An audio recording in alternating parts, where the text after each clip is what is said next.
What if you could deepen your faith without sacrificing your busy schedule? Now you can. If you're craving spiritual wisdom but short on time, the answer is Bible Bites. Big truths, short bursts, endless inspiration. Welcome, I'm Ben from the digital team here at CA Jail Outreach. On behalf of all of us, a huge welcome to Bible Bites podcast, Big Truths in Minutes. Get ready to discover profound truths, genuine encouragement, and practical insights that will truly uplift your spirit. Each bite is thoughtfully crafted by our dedicated spiritual ministers, collectively sharing over 150 years of combined wisdom and guidance. So, let's grab your spiritual fix, turn up the volume, and have some fun with a podcast designed to inspire. Thanks for tuning in.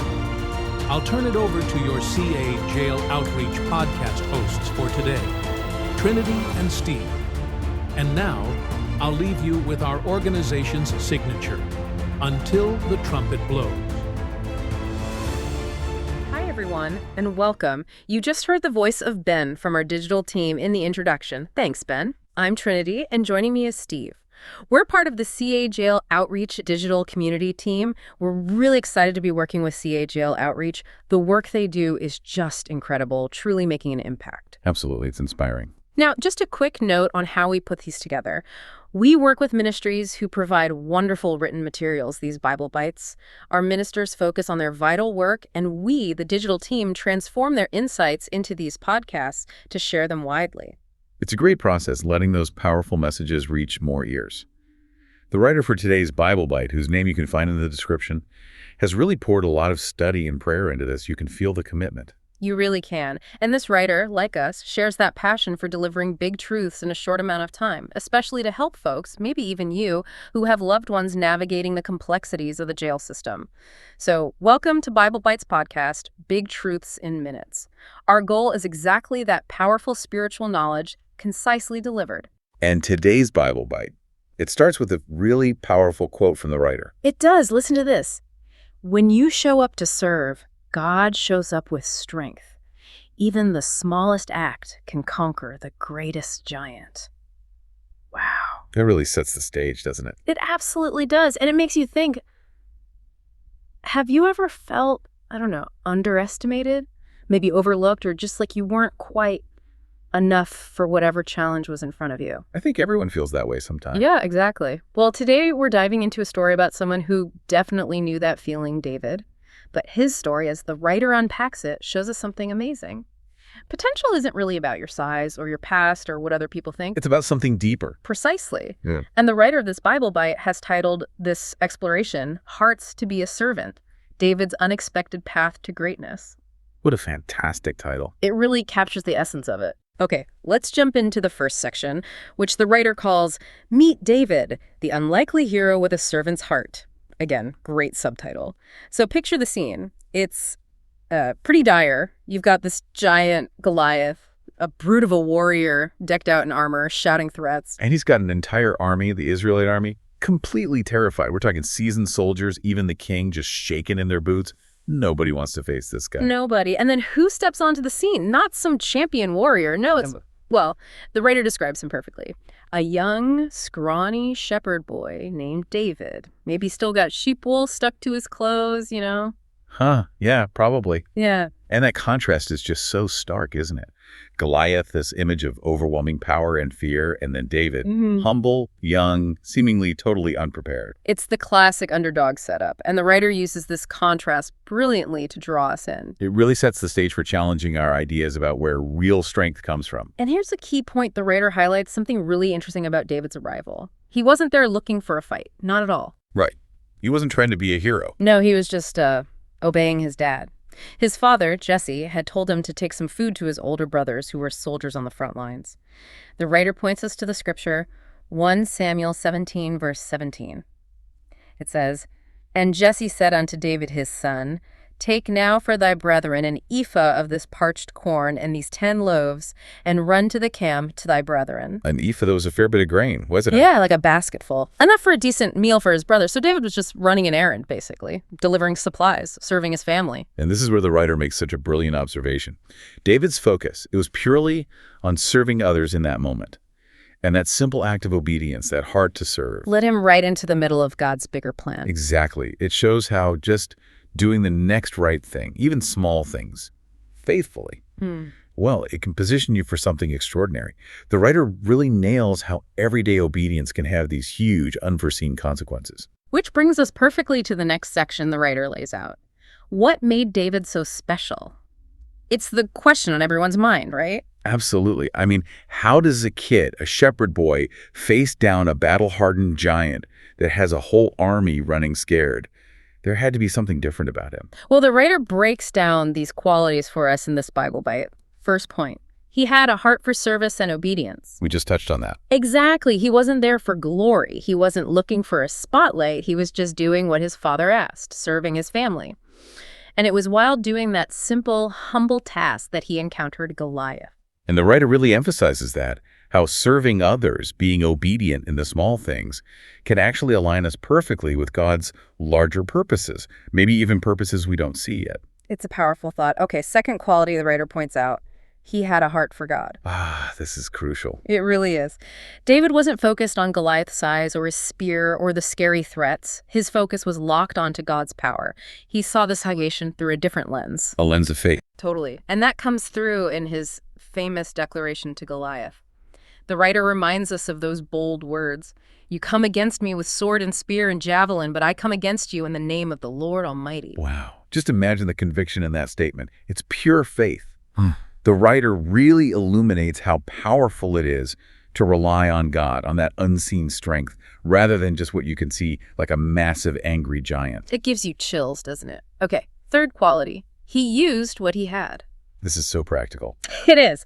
David didn't have the standard warrior kit. No heavy armor. In fact, he tried on the king's armor and it didn't fit. It was too cumbersome. No big sword. What did he have? He had his shepherd tools, a slingshot, and the writer mentions 5 smooth stones he picked up from a stream. Seems pretty basic, right? Almost laughably simple against Goliath's gear. But here's the insight from the writer.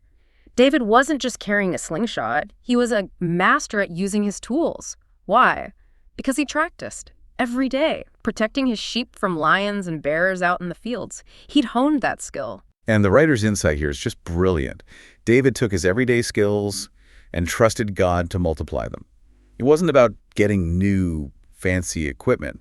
It was about faithfully using the skills he already possessed through diligent practice. It's such a great reminder for all of us, isn't it? Those talents we cultivate in our daily lives, maybe things that seem ordinary, God can use them. Absolutely. It shows how valuable our existing practiced skills are. Okay, and the fourth quality the writer highlights.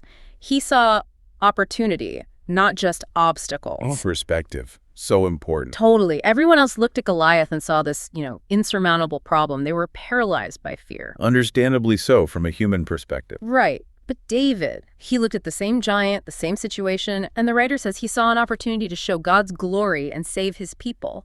His focus was different. Yeah, the writer makes that point very powerfully. Fear didn't paralyze David. Instead, his faith actually propelled him forward. He saw past the obstacle to the potential victory, the potential testimony. Okay, so David's got the right heart, the right focus, the right skills, which leads us to the climax. The writer titles this part, the slingshot moment. You can feel the excitement. The moment of truth. Exactly. So there's David, armed with just that simple slingshot, his unwavering faith, and a heart that had been prepared, unknowingly maybe, by humble service and diligent practice out in the fields. Facing the giant. And then, bam! The writer describes it so vividly.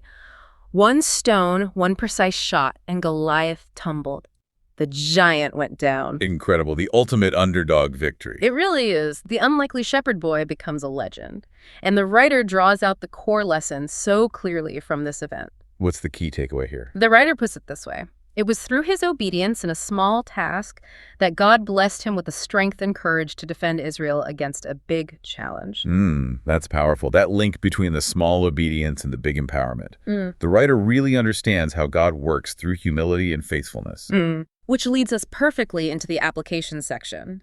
The writer titles this one, Your Turn to Be a David. I love that. So what does David's story mean for you listening right now? How does this ancient story speak to us today? Well, the writer offers some really practical applications in this Bible bite. First one, God often calls us to big things through seemingly small acts of obedience and service. Like David just bringing food to his brothers. Exactly. So the writer encourages us, don't despise the humble tasks. They might be preparing you for something far greater. Remember, David just went to run to the camp to thy brethren. That simple instruction. That's a great point. Okay, application point 2, based on David's story. Don't let anyone tell you you're too small, too young, or not good enough. We all need to hear that sometimes. We do. The writer reminds us of the Bible's teaching here. God doesn't look at your outward appearance. He looks at your heart. Your potential isn't limited by what people see on the outside. So true. Okay, application point 3. Use the gifts and talents you already have. Back to the slingshot idea. Exactly. The writer gives some great examples. Maybe you're a great listener, a creative thinker, or super organized. These might seem like everyday things. But God can use them. Right. The writer stresses that God can use those everyday skills to do amazing things. Trust what you have, hone it, and be ready. Love that. And the fourth application point the writer gives us is a challenge. Face your giants with faith, not fear. We all have giants, don't we? Maybe not 9-foot warriors. Hopefully not. But the writer points out our modern Goliaths. Maybe it's a tough school project, a challenge at work, or a difficult relationship, things that feel overwhelming. Yeah, things that cause fear or anxiety. And the writer wisely points us back to David's example. With God, anything is possible.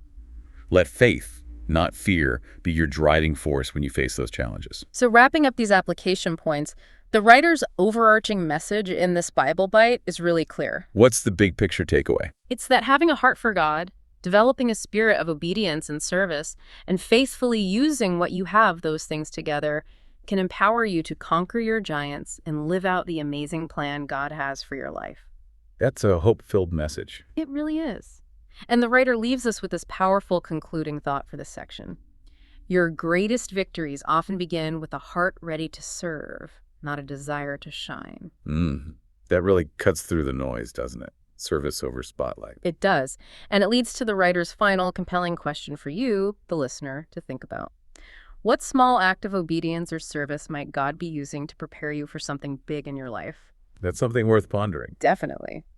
Well, that brings us to the end of this session of Bible Bites podcast, Big Truths in Minutes. We hope this look at David's story through the insightful lens of the writer of this Bible Bite has encouraged you today. And we want to give a huge thank you to CA Jail Outreach for hosting this podcast. Their dedication to sharing hope and truth is just fantastic. We really appreciate their partnership and the vital work they do. Absolutely. If you want to learn more about CA Jail Outreach and the incredible work they're doing, please do check out the link in the podcast description. It's well worth looking into. And one more thing, if you appreciated this Bible Bite, designed for powerful insights in minutes, and maybe you're ready for an even deeper exploration on growing in life, where can people go for that? we invite you to check out The Growth Journey, a deep dive podcast. It's crafted to help you grow in leadership, personally, in business, family, church, really, every area. We'll put the link for the Growth Journey podcast in the description box, too. Great resource. Definitely. So, from the writer of today's Bible Bite, and from us here on the CA Jail Outreach digital team, thank you for joining us. We look forward to sharing more with you next time. Until the trumpet blows. Thank you for tuning in to Bible Bites. We hope today's episode offered you a dose of profound truth and genuine encouragement. Want to keep the inspiration flowing? Follow us to stay connected and be the first to know when new Bible Bites drop. You can explore more about what we do by clicking the link in the description. Remember, Bible Bites. Big truths, short bursts, endless inspiration. We're so grateful for your listen and can't wait to share more with you.